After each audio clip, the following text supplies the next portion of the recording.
looking at a 3D pattern is to quantify radiation pattern characteristics. How to quantify the or characterize the radiation pattern. Now look at a 3D pattern here.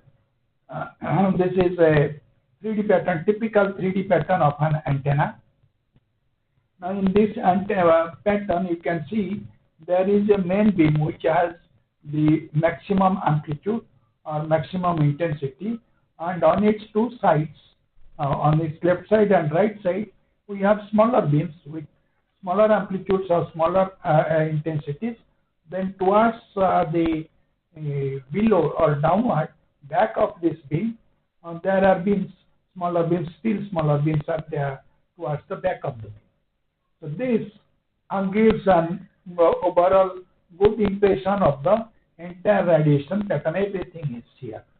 Now between two beams, the main beam and the side beam, that is the main beam and the smaller beam, far smaller beam, then you can see there is a region where the intensity is 0 or the amplitude is 0. Now, but this gives you an impression of the overall beam, but quantitative impression is missing here. So, to get quantitative impression, we do take the chords of the 3D pattern. So, let us take a chord of the 3D pattern. So, this we have already seen this figure. I have already told you the principal patterns that is given there. So, from that we take a chord in the 3D pattern.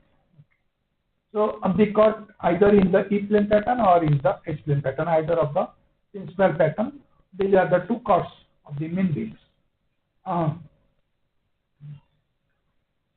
These are the popular pattern plots, the E-plane pattern and H-plane pattern. And these are chords for fixed phi values. Phi is equal to 0 or phi is equal to 90 degree, and these are functions of theta alone. So you fix phi and take theta.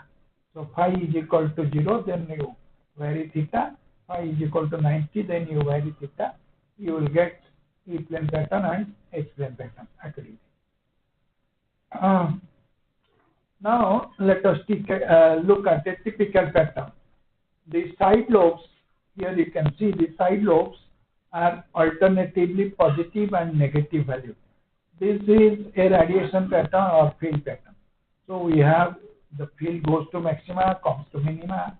So that is why the side lobes are alternatively positive and negative, except the main beam.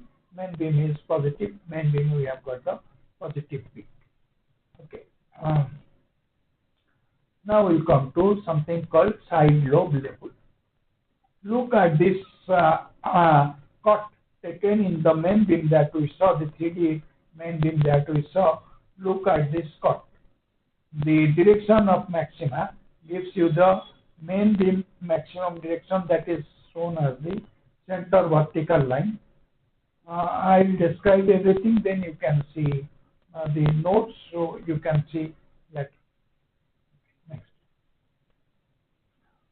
Then if that is the amplitude of that is 1, the main beam maxima is equal to 1, which means we are considering the normalized main beam, which is E theta by E theta max.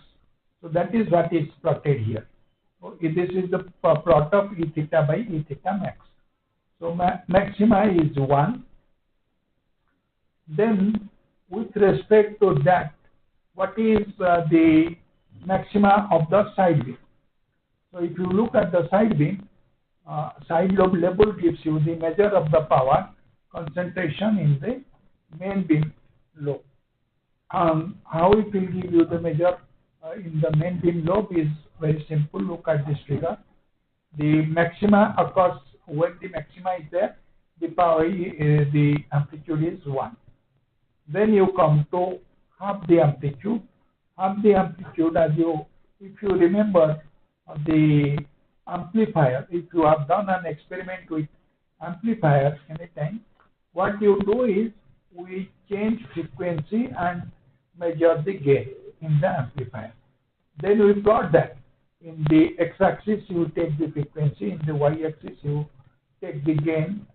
Then we find out the bandwidth of the amplifier by considering 3 dB bandwidth. That bandwidth we call the 3 dB bandwidth. That is gain.